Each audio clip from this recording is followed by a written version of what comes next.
ഇന്ന് നൈറ്റ് ഒരു കുക്കിംഗ് കണ്ടാലോ? പറഞ്ഞതുപോലെ ഇന്നത്തേതൊരു നൈറ്റ് ഇൻ മൈ ലൈഫ് എന്ന് വേണമെങ്കിൽ പറയാം. നൈറ്റിലേക്കുള്ള ഫുഡ് കുക്കിങ്ങും പിന്നെ അല്ലറ ചില്ലറ കുറച്ച് പണികളും. രാത്രിയിലത്തേക്ക് ഇന്ന് ഞാൻ ഇടിയപ്പം മുട്ടക്കറിയാണ് ഉണ്ടാക്കുന്നത്. മുട്ടക്കറിയുടെ റെസിപ്പിയൊന്നും ഞാൻ പറയുന്നില്ല, അതൊക്കെ പിന്നെ എല്ലാവർക്കും അറിയാമെന്നുള്ളതല്ലേ. മുട്ടക്കറിക്ക് വേണ്ട ഉള്ളി വഴഞ്ഞു വരുമ്പോഴത്തേക്കും നമുക്ക് ഇടിയപ്പത്തിന് വേണ്ടി മാവ് കുഴച്ച് വയ്ക്കാം. അപ്പോൾ പിന്നെ മുട്ടക്കറി റെഡി ആകുമ്പോഴത്തേക്കും മാവിൻ്റെ ചൂടൊക്കെ മാറി നമുക്ക് കുഴച്ചെടുക്കാൻ പാകത്തിനാവും.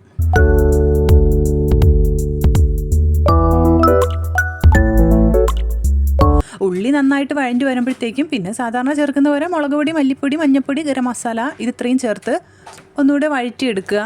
ഇപ്പോഴത്തെ ഉള്ളിക്കൊക്കെ പൊതുവേ ഒരു മധുരം ഉള്ളത് കൊണ്ട് ഞാൻ അതൊന്ന് ബാലൻസ് ചെയ്യാൻ വേണ്ടിയിട്ട് കുറച്ച് തക്കാളി ചേർക്കുന്നുണ്ട്. കറി റെഡിയാക്കി കഴിഞ്ഞ് ഇനി നമുക്ക് ഇടിയപ്പവും കൂടെ ഒന്ന് വേവിച്ചെടുക്കാം. ഇടിയപ്പം ഉണ്ടാക്കാനും കഴിക്കാനും ഒക്കെ നല്ല ഇഷ്ടമാണ്. പക്ഷേ ഇത് കഴിഞ്ഞിട്ടുള്ള പാത്രം കഴുകൽ ഓർക്കുമ്പോഴാണ്. കാരണം ഇടിയപ്പം ഉണ്ടാക്കുമ്പോൾ മാത്രമാണ് ഇത്രയും പാത്രങ്ങൾ കഴുകാൻ വരുന്നത്. പാത്രങ്ങളെല്ലാം കഴുകി വെച്ച് ഞങ്ങൾ ഫുഡും കഴിച്ച ശേഷമാണ് പിന്നെ കിച്ചൺ ക്ലീനിങ് ചെയ്തത്. രാത്രിയിൽ തന്നെ കിച്ചണിലെ ജോലിയൊക്കെ കഴിഞ്ഞ് ക്ലീനാക്കി ഇട്ടാൽ രാവിലെ എഴുന്നേറ്റ് വന്ന് കിച്ചൺ കാണുമ്പം തന്നെ ഒരു പോസിറ്റീവ് ഫീലിംഗ് ആണ്.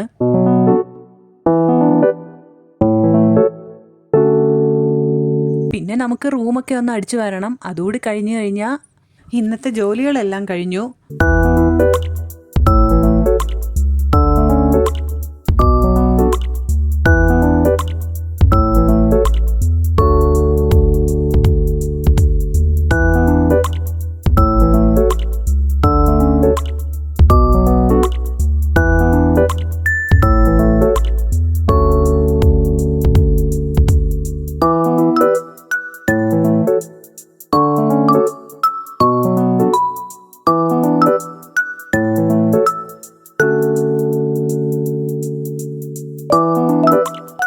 ഇതൊക്കെ കഴിഞ്ഞ് മോനെ ഒന്ന് ഫ്രഷ് ആക്കാം.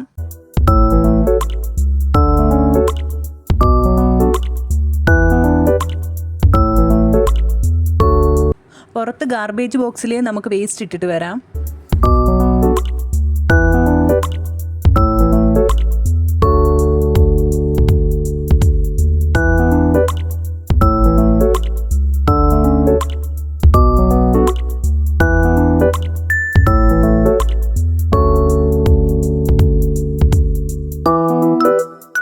എല്ലാ ജോലികളും കഴിഞ്ഞു. ഇനി ഞാനും കൂടി ഒന്ന് ഫ്രഷ് ആയിട്ട് വന്നിട്ട് നമുക്ക് കിടന്നുറങ്ങാം. അപ്പോൾ ഇതൊക്കെയാണ് എൻ്റെ ഒരു നൈറ്റ് റൊട്ടീൻ. എല്ലാവർക്കും ഇഷ്ടമായെന്ന് വിശ്വസിക്കുന്നു. എങ്കിൽ എല്ലാവരും എന്നെ ഒന്ന് സപ്പോർട്ട് ചെയ്യണേ. എന്നെക്കൊണ്ട് പറ്റുന്ന പോലെയുള്ള നല്ല വീഡിയോസ് ഇടാൻ ഞാൻ ഇനിയും ശ്രമിക്കാം. അപ്പോൾ ഓക്കെ, ബൈ, ഗുഡ് നൈറ്റ്.